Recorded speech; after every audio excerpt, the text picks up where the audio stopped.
இந்த 1/2 கப்பு ரவையை சேர்த்துடலாம். 1/4 கப்பு சுகரையும் சேர்த்துடலாம். நல்லா மிக்ஸ் பண்ணி விட்டுறலாம்.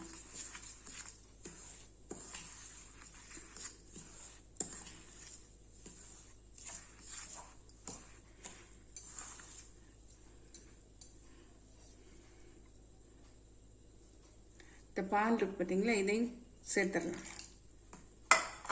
ரவை எவ்வளோ எடுத்துருக்கோமோ அதே அளவு பால்.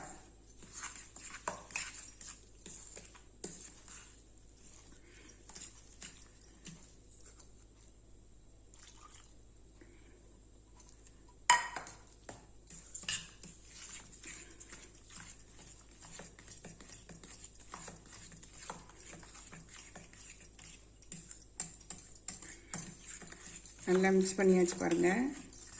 ரவை ஊறி வந்த உடனே இன்னும் கொஞ்சம் கூட திக்காகும். நம்ம அதுக்கப்புறம் கூட தண்ணியோ பாலோ கொஞ்சம் சேர்த்துக்கலாம்.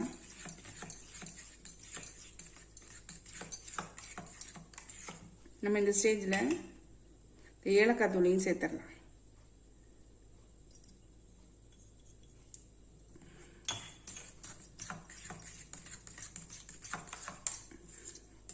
இதை அப்படியே ஒரு தட்டு போட்டு மூடி வச்சுக்குவோம்.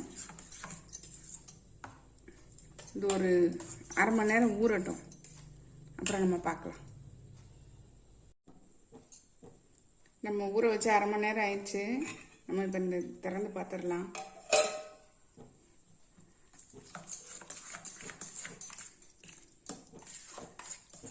நல்லா ஊறி ரவை ஒன்றா சேர்ந்துருக்கு.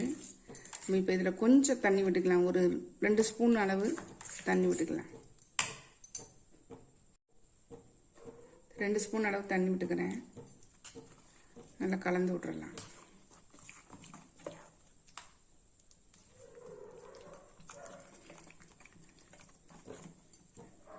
நல்லா மிக்ஸ் பண்ணி விட்டாச்சு. நம்ம இப்போ வந்து தோசை தவாயிலையோ அல்லது இந்த பேன் இருக்கும் இல்லையா, அதுலேயும் கூட நம்ம ஊற்றி எடுத்துடலாம்.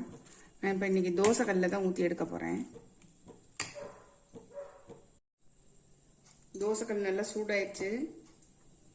நம்ம இதில் கொஞ்சம் எண்ணெயை அப்படியே அப்ளை பண்ணிடலாம்.